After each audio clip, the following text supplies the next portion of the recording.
კრიმინალური პოლიციის ცენტრალურ დეპარტამენტში დაკითხეს თავდაცვისა და შინაგანსაკმეთა ყოფილი მინისტრი ბაჩო ახალაი. მისი თქმით 8 საათის განმავლობაში გამოძიების ძირითადი კითხვები ეხებოდა 4 ოქტომბრის საქმესა და რამდენიმე მედია საშუალების მიერ გავრცელებულ აუდიო ჩანაწერს, სადაც ის გამოძიების ვერსიით პაატა ბურჭულაძეს ესაუბრება. ბაჩო ახალაიას მტკიცებით გავრცელებული მასალა ფალსიფიცირებულია და პროპაგანდისთვის გამოიყენება. მანამდე ყოფილმა მინისტრმა თქვა, რომ სწხვენია, რომ არანაირი ფორმით არ იყო ჩართული 4 ოქტომბრის აქციის დაგეგმვაში. ყოფილი მაღალჩინოსნის განცხადებით ელის, რომ მიმდინარე გამოძიების ფარგლებში მას დააკავებენ. კრიმპოლის ცენტრალურ დეპარტამენტში ყოფილი მაღალჩინოსნის დაკითხვის პარალელურად სახელმწიფო უსაფრთხოების სამსახურში დასაკითხად დაიბარეს ბაჩო ახალაიას მეუღლე ანი ნადაღიშვილი. ძირითადი არსი იყო ამ ფალსიფიცირებული ჩანაწერის ჩემი ხმაც აგერ ისმის, იქაც იყო ეს ხმა და აშკარად ეგ სხვადასხვა ხმებია, საერთოდ სხვადასხვა სამყაროს ხმებია.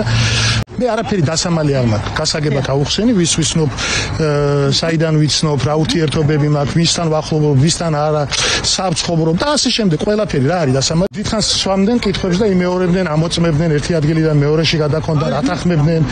მე ველოდებოდი, არ ჭირდებოდა ამდენით, რომ არა ტექნიკურად გამოიყენეს იმაში, რომ დაიწერებოდა ერთი, კიდე დააზუსტებდნენ, კითხულობდნენ, დააზუსტებდნენ, მე დიდხანს ელოდებოდნენ აპარატს, რაღაც ჩამწერს, რომლითაც ხმის ნიმუშში ამოწმებდნენ. და ეს იყო ამან წაიღო ეს პრინციპი შეიძლება და ბევრად უფრო ჩქარა დასრულებული იყო, მაგრამ ნუ ესე წავიდა. ყველამ ნახეთ პაატა ბურჭულაძე, ბატონი პაატა, მურთაზი და სხვებიც აერწინაღების გარეშე.